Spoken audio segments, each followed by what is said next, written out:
everyone, and welcome to another episode of Disqualified. I am Trevin, joined by Caleb. Hola. And Zach is behind the camera. Hello. So, sorry for the lack of uploads in the new year. A lot of stuff happened at the end of last year. Working through it, but hey, we're good to go now. New year, new schedule, and business planning. Yeah, it's been rough here and there, but that is no excuse. No, we're going to hit the ground running. Yep. Today, we are going to be talking about Smackdown. Quick NXT review. It was the worst NXT show I have ever seen with my fucking eyes. And I watched NXT 2.0. Yes. But in good NXT news, WWE has a partnership with TNA now where NXT stars can go to the TNA show and TNA stars can go to the NXT shows. Yeah, it is amazing. We put out a short on it, so go check that out for the initial reactions. I think, like I said in the short, it's good. Just hope they don't poach any talent. Yep. I mean, granted, people like Jordan Grace are probably leaving TNA to go to WWE. So are Joe Hendry because they have been primed and pretty much targeted by WWE. Yeah. But that's a gimme. Yes. Other names people are looking at, the Hardy Boys having a cameo match, Nick Nemeth possibly having a match in WWE. I want to see Moose have a match in WWE. Yep. The Rascals going to some sort of tag circuit. Fraxium facing the Hardys. That's personally what I want to see. That match would be dope, actually. But enough speculating on what NXT are going to do. Tonight is Saturday, so if you can, go watch TNA Genesis. Yeah. Right now, we don't have any plans to cover TNA, but that could change. Yes, our plan is probably once the weeklies start having crossovers between TNA and NXT, we might start looking at the TNA PLEs. But without further ado, we're here to talk about SmackDown, which took place in San Diego. San Diego. Yep. The coolest thing, the show started with Joe Tessitore and Wade Barrett walking through the arena, listing off his historical things like Elvis had a concert there, Jimi Hendrix had a concert there, bunch of famous people were at that venue. They walk out, you feel the crowd, and then we get started with San Diego's very own 619 master himself, Rey Mysterio. Yep. The GOAT. Yep. One of the GOATs. Yep. People are asking for him to be inducted in the Hall of Fame twice. Yeah. He comes out, he basically welcomes everyone to SmackDown, says, hey, before we get into business, I just want to say it's great to be here with everyone. And then he gets into the meat and potatoes of his promo. He declares himself for the Rumble. Yeah. While I am not a fan of people declaring themselves for the Rumble, I was smiling like a fucking child because Rey Mysterio was on my screen. So I couldn't complain. Yep. He is our 9th declaree, I believe, now. Yeah, so personally, kind of just want to pump the brakes on male announcements. I want to see the women start to announce themselves. Because we only have one declaree in like, Nia Jax. What, 2 weeks away? Yeah. So, I think they could do better on that part. Hopefully we get some throughout this week. I could see people like Liv going into the Rumble because of what happened with Rhea on Raw. Yeah. But Tamina also posted on Instagram, like, ... So Tamina could be back. I don't know. Yeah. I guess that would be cool. But Ray basically cuts his promo, says his declaration, and then is interrupted by, surprisingly, Kevin Owens. Yeah, with his iconic, the Canadian Dream, the son of a securities tech specialist. And I said, what the fuck, Kevin? Comes out with his winged eagle belt. Yep. And basically says, look, I want to have a one-on-one match with you. It'd be great if you win the Rumble and then you go on to face me. Just promise me that you'll face me. Yeah. And Ray looks at him and he's like, you're not champion. Yeah. He's It's like, Cody's champion. Yeah. He's like, you're reminding me a lot of Dominic right now, and those are fighting words. Yup. Those are fighting words. So Kevin starts attacking him, and then Cody comes out to break it up. They brawl. Nick Aldis declares that Ray and Kevin are going to have a match tonight. Yeah, because Ray goes up to Nick in the back and he says, he disrespected me in front of my people, in front of my family, and I won't stand for that. I want a match. Yep. And Cody walks up also and says, and Nick catches him saying, like, I've added a little addendum to the championship match contract. I need you to sign it. Cody says he ain't gonna sign it until Kevin signs it. Kevin says he ain't gonna sign it until 1, he reads the addendum, and 2, Cody signs it. Yeah. Which I don't know what the addendum is gonna be. I'm just thinking that it's just gonna be like unifying the belts. Yeah. And now from going on, this belt will be the WWE Championship instead of the undisputed WWE Universal Championship. Yeah, because but that is a fucking mouthful. Yeah. But Nick Aldis gets a little pissed off about these two acting a little like children and says, listen, Saturday night main event will be the contract signing. And I'm getting a little tired and I got other things to deal with, so we'll be moderated by none other than Heartbreak Kid Shawn Michaels. Mm-hmm. Which, of course, gets a huge pop because he is San Antonio native. Yep. And also it's just Shawn Michaels. Yeah, it is Shawn Michaels. Because he is a Hall of Famer, one of the GOATs. Yep. As I would scream, but I don't want to currently. But, yeah, I kind of am still not fully interested in this match. No. Not the Kevin Ray, the Kevin Cody. Yeah. Currently not interested in this match. Yeah, the addendum is an interesting angle. Is it like, are they going to do what they did in the table ladders and scares and addendum it to a pinning match? I would hate that so much because it's a ladder match. And if they do it to where it's a pinfall win, it's like, why not just have some But I believe you're right, and it's just an addendum being like, these belts are going to get unified by whoever climbs the ladder. Mm-hmm. And that could mean like, hey, maybe Wing Eagle becomes a permanent thing. I wouldn't mind them doing a title change. The only thing is they're so homogenized across the brand with the WWE men's and the WWE women's. Yeah. The World Heavyweight men's and the World Heavyweight women's looking the exact same. You're going to have to change that title around. And that title, currently, that design looks so great on Tiffany Stratton. Yeah. Don't know if the Wing Eagle is going to have the same effect on her. Yeah. It'd be cool if Cody had a vanity title. But I feel like we need a bit of a heel mode for that to be justified. Yeah. But I mean, Kevin and Ray do have their match. Kevin picks up the win with the help of a stunner and a pop-up powerbomb. Yep, and then he goes for a handshake. Yeah, he's like, listen, I get I might have disrespected you a little bit. You did compare me to your stupid son, but it's like, I still respect you. You're a Hall of Famer. You're a GOAT. By the way, I'm going to try to pile driver you. Yep, and then we get Cody running out to do the classic save. Yeah. That's pretty much the Cody Kevin stuff out the way. Well, I just want to get that out the way right away. Kind of did jump around. I think the first match of the night was Carmelo and Jimmy. Yeah. This match cooked. Jimmy cutting a promo out to the ring saying, I'm proud of the Yeet Man. Funny that they call him Yeet Man on TV. Yeah. Proud of the Yeet Man, but it's time to realize that I'm Big Jim and Big Jim has always been him. Yep. He's going to carve his own path and Carmelo's the first break. Yep. And then Carmelo comes out cutting his promo like he usually does on the way out. Only thing I hate is that they keep his music going during his promo, so it's hard to really focus on what he's saying.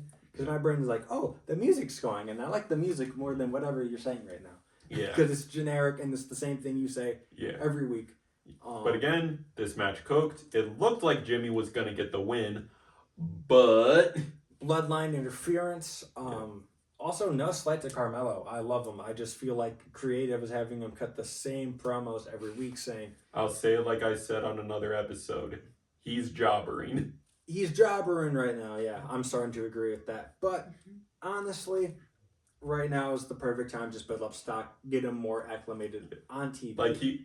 Like after Bloodline attacked Jimmy, he went to be like, hey, like thanks, patted Jacob on the arm a little bit. Jacob just and clotheslines him, and I'm like, jobber got jobbered. Yeah, and then Solo comes out to cut a promo, and he says nothing. Yep, takes his suit jacket off, throws it over his shoulder, and just walks out the building. Yeah, which then leads to Jacob cutting a promo, which is terrifying, because in the promo, he basically just said, we're getting started.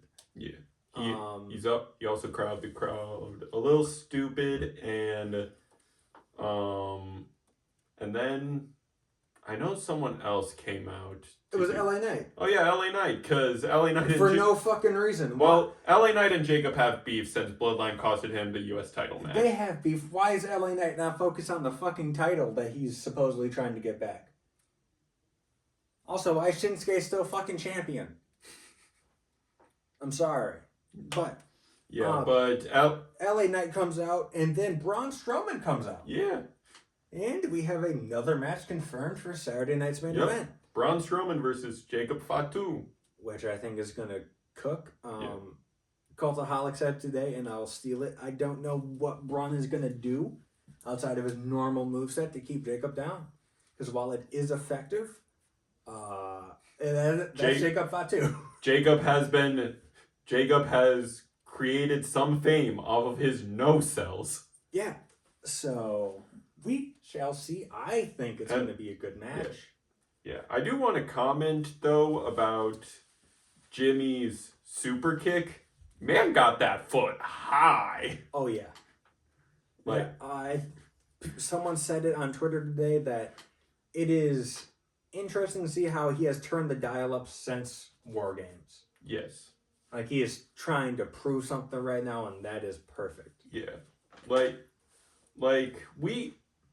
We sometimes flack on Jay for losing some, sort of getting what I don't necessarily want to call it ring rust, but something similar of he's got the crowd wrapped around his fingers, so some matches he doesn't have to do as much for people to still get I think he's got complacent. Yes. He has the crowd wrapped around his finger, and that is good. But the bad thing is when the crowd is wrapped around your finger, some people can start to take away from their moveset because, the crowd's going to cheer for anything I do, so I don't need to do my big high spots. Yeah, and I was looking at, how Jay got to this point as, he did it still decently organically. Mm-hmm. The whole him leaving the bloodline stuff and him becoming his own man, him still losing but still being in those title pictures of both the IC and world titleists, that was very organic. People wanted to see that. People were okay with seeing it. He's just starting to get a little complacent. Jimmy needs to work a lot harder. Because he's starting to. Yes. He doesn't have that storyline of I'm leaving the bloodline, I'm being my own man. He's still technically a member of Roman's bloodline, but due to Jay doing his own thing, he don't have a tag partner anymore to lean on anymore. He's got to do his own thing. And it's yes, the crowd is starting to get there with him of being as hyped for him as they are Jay, but he's still got to work for it. Because another thing that helped Jay get over is when he decided to become a solo star, he borrowed from his family's bag. He started doing the Rock Slap. He borrowed Roman's spear. He still did the Uso Splash. His moveset became a tribute to his family. And Jimmy's is kind of doing that. The thing I love the most about the match, Jimmy took Carmelo's sunglasses, put them on, started whipping his ass, and did the pop lock like Rikishi, and then punched him. Then, of course, he hit a spear, obviously, in the match, which I was like, don't like how he's hitting the spear. Spear is overused. It is like a super kick now. It's overused. Even Roman says, like, if you're gonna do a spear, make it different. Like, he does the roar build-up. Like, yes, he still does the surprise spear, but you know he's not gonna try to hit a spear until he does the roar. He's one of the few people that actually does it from the corner still. I remember when that was just Edge and Batista. But now it's Roman, and it's cool that it's just Roman now, and that's his thing. Like, how... But with Braun Breaker, he usually runs the ropes and then hits you with a spear. 25 miles an hour. That's different. That's cool. Yeah. When you're just hitting a spear off of someone coming off the ropes, that's not interesting anymore. Jay is a combo finisher of spear, then Uso splash. Like, that's how it works in the game. Yeah, it's just weird how everyone is using the spear.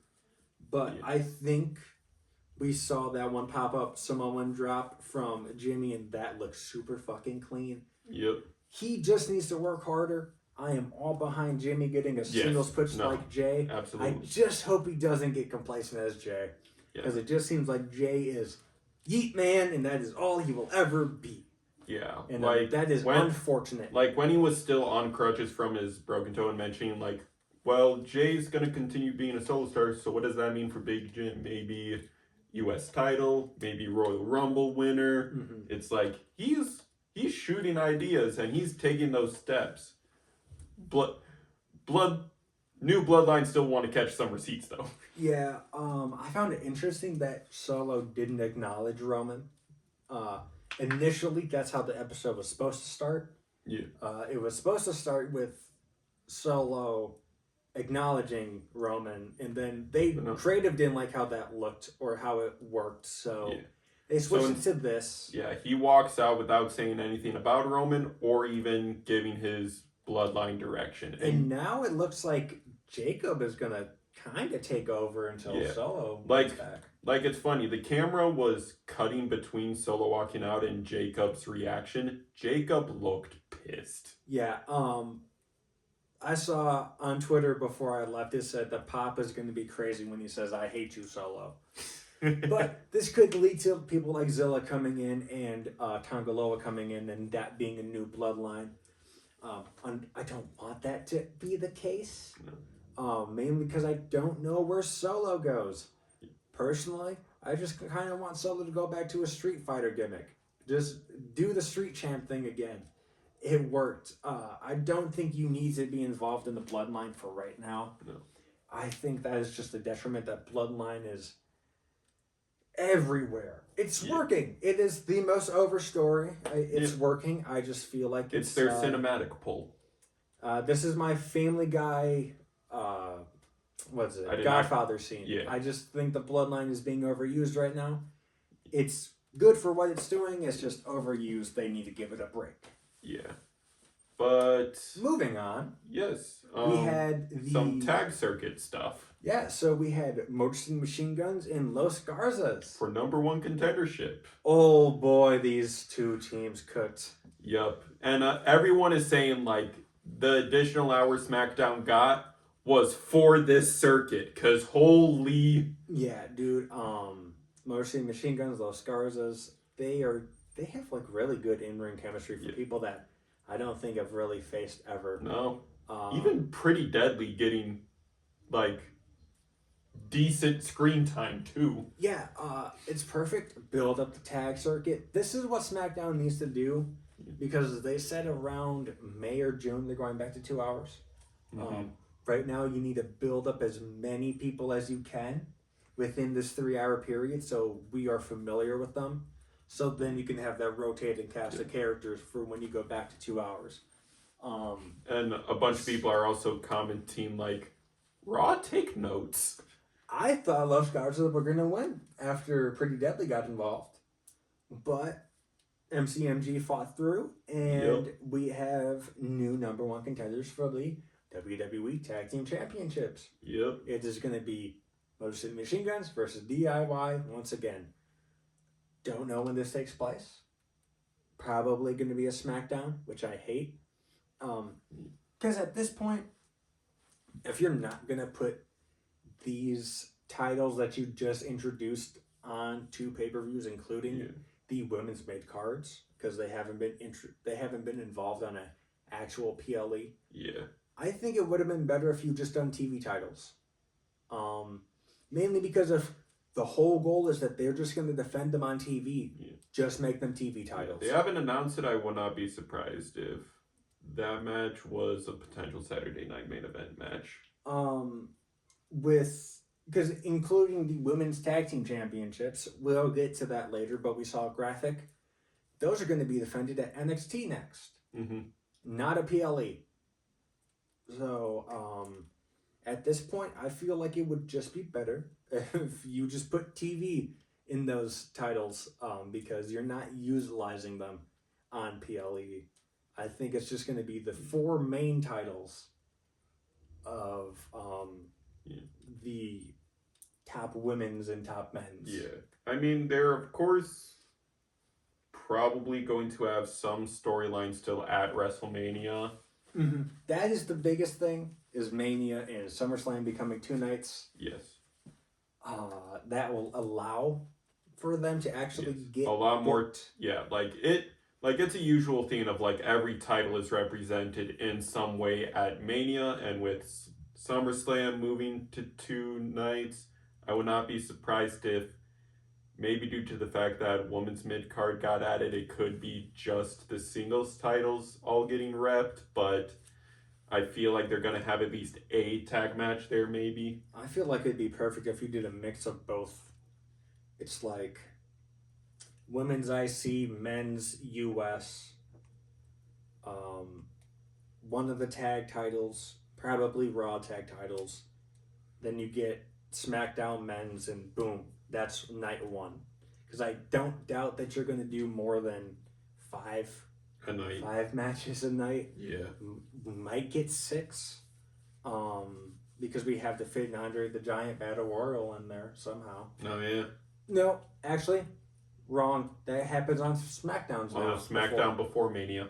So, and then you just do the opposite, obviously, for the next night. So, women's US, men's IC, so on and so forth. Yeah. Just please put these titles on PLEs. What was the point in introducing them if you're not going to put them on PLEs? Yeah. Obviously, Shinsuke is not really capable of going at a high rate anymore, so there's no point in putting him on a PLE to lose it. Have him lose it on a SmackDown. We don't even have a contender for him right now, since all his contenders are in different beefs. Yeah. But yeah, this match was good. Afterwards, we had Pretty Deadly backstage talking with DIY, saying, "You scratch our backs, we scratch yours." Again, for the 3rd week in a row, Tommaso Ciampa once again saying, "I don't want your help. I don't need your help." Yeah. And then Johnny's saying, look. We're cool. We're friends. Apollo Crews comes out for the 3rd week in a row saying, "You guys are being played." Johnny attacks him, and that's where the segment ends. Yep. Quoting Will Smith. And kinda, he's like, "Keep our names out your mouth." I'm just, keep my fucking wife's name out your fucking mouth. Yeah. A fucking jeez. But but for the women's tag, Apollo Crews. Apollo Crews. That's all I'm gonna say. Yeah, but for the women's tag division, we had Naomi and Bianca versus Nia and Candice. Yeah. Again, it was a great match. I really liked their gear. Naomi and Bianca's. I really like their gear. They pick up the win. It was a pretty standard match. Nothing particularly spectacular happened. Before the match happened, Naomi had Bianca tie up her ponytail to avoid getting whipped by it. But it came match. It came loose during the match. Pretty standard match. We see these two, Bianca and Naomi, going on to face Lash Legend and Jakara Jackson of the Metaphor in Atlanta. Yeah, I do want to comment. There was a classic tag team miscommunication spot of Nia leg dropping Candice. Looked like it murdered her. Yeah, Candice sold that. Looked like it murdered Candice. Yes.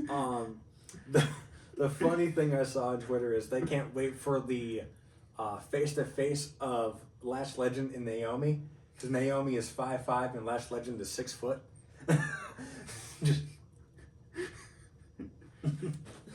yeah, I can't wait. I think it's going to be a good match. Yeah. I just hope it was on a PLE. Fuck it, put it on NXT's PLE. Put it on Vengeance Day. Yeah. I think that's what's next, right? Vengeance Day. I think so. Yeah. But yeah, put it on Vengeance Day. That would fucking cook. Who wouldn't love to see Bianca wrestle in? I mean, granted, I guess she is wrestling back in NXT for the match, but who wouldn't want to see her back on NXT PLE? Yeah. That's how you sell tickets. I'm sorry. I feel like it would also extremely help NXT's ratings if this was the show that Jade came back and revealed her attacker on Naomi. Yep, on NXT, because despite NXT having the most consistent writing, it's still technically seen as the development show, so not everyone watches it. I mean, fuck. Imagine the across 3 brands woman tag titles changing hands on the development show. Like, we discussed slightly at the beginning how NXT was so, like, this week's NXT was horrendous. Yes, it was a filler. Horrendous. It was a filler episode. Literally, everything that happened this week on NXT shouldn't have happened. Was just to postpone everything for next week. Especially with Stephanie losing her #1 contendership, I am still pissed about that. Yeah. It was such a stupid thing. What the fuck was the point in the Fatal 4-Way then? On one of your PLE weeks too. The fuck was the point? But hey, we move on. Yep. Pretty much, yeah. I think Naomi or Jade's coming back to attack Naomi, but then we get our not our main event. There was one more match that happened tonight. It was B-Fab versus Piper and Niven. Oh yeah. Because B-Fab and Michin were talking shit. Pretty standard match. I think B-Fab getting more opportunities in the ring is great. I just wish they also did it with people like Scarlett, because you have these I don't want to sound rude and say inexperienced, because they have matches, they have experience, but less experienced wrestlers, give them time to shine. The only way that they're going to get good in front of a crowd is if you put them in front of a crowd. Yeah. Because I'm sure you can do all the repetitions in a ring without people there. Mm-hmm. The moment that adrenaline hits from the crowd, things are going to start to work a little differently. Yeah. So, I just think give these people more of a shine. B-Fab did great in the match with Piper. I think it was a good match. Piper won, which I thought was the obvious win. Don't know what they're going to do with Chelsea's next opponent. Yeah. I just want to see them do more stuff with the mid-card titles. Granted, Raw gets a pass because they just crowned theirs. Yes. They just barely get a pass. Yes, they literally crowned theirs this week, so we will give them some time to determine contenders. Congrats, Lyra Valkyria. Yeah. I wanted Dakota Kai when the tournament started. Yes. But,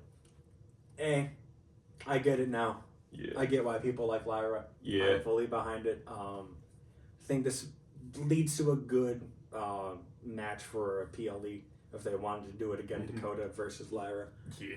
But moving on to the main event of the evening, Bayley versus Tiffany Stratton for the WWE Women's Championship, obviously held by Tiffany Stratton. Yep. It was a good match. Yep. Fucking 30-minute banger pretty much. Yep. And what a lot of people are commenting on the internet, Tiffy won clean. Mm-hmm. Yeah. She could not get booed. Like, no matter what they're doing, she cannot get booed. She is super over. I just think it's perfect. With the Charlotte tease happening before, it's very obvious to see where that's going. Mm-hmm. Charlotte versus Tiffany, probably at Mania. They're probably going to give it to Charlotte. I don't want them to.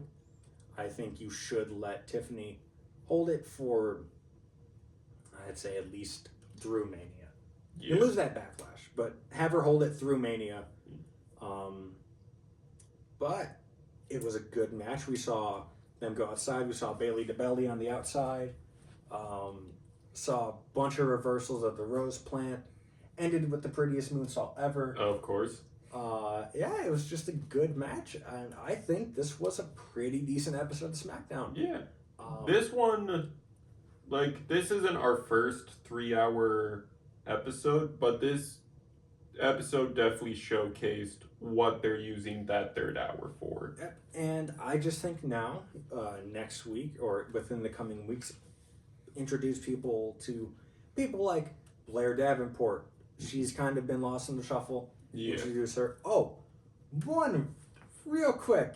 In NXT news, I forgot. Someone is back in the company. That is a formerly released member, Lince Dorado. He made his return on the coconut loops, is what they call them for NXT there.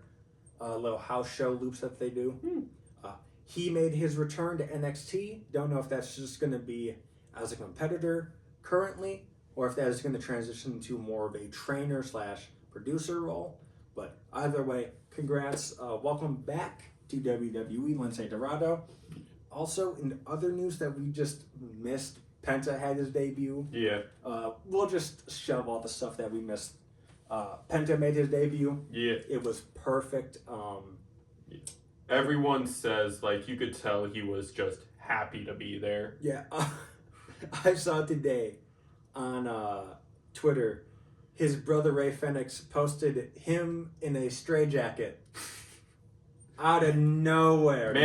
No context. Man wants out. Yeah, I just think it's better if Fenix leaves AEW. They should just grant him his release. Other AEW release-ish, contract-ish news, Aleister Black might be making his way back. Well, Malachi Black, formerly known as Aleister Black in WWE. It's said that WWE sees him as a top single star. Yep. And other news. Definitely under Triple H, because Triple H fucking loved him in NXT. Yes, so. Other news sources are coming out saying he is now looking to renew his AEW contract when it expires. Yeah, already the House of Black is changing some trademarks, with Brody King filing for the Hounds of Hell for presumably the stable is going to be called, but I could also see that being the tag team name of him and Buddy Matthews. But that is pretty much it for the first episode of 2025. Yeah. Thank you for sticking around and being patient with us while we get things figured out. But going forward, we shall be back to normal. So I think what we're going to try to work on, and I want to say this on tape so we actually behold it to it. SmackDown, I want to try to have out by Sundays, and Raw, Tuesdays, NXT Wednesdays. Thursday by the latest. Because we missed a lot of episodes last year. We missed a lot this year already, so trying not to miss as much this year. As always, Saturday night's main event, when we cover it, not going to be a prediction. Yeah, but actual factual PLEs, not NXT ones though. Yes. Those are PLEs, but we don't put this online for those predictions. Would be the same for TNA. If we do TNA, we'd probably get a TNA title. So if we want to cover it, we could. Yep. But without further ado, that has been us. Caleb, Trevin, Zach behind the camera as always. Thank you guys. Be sure to like, comment, subscribe, ring that bell 3 times so you know the match is over. And we'll see you next time. Peace. Bye.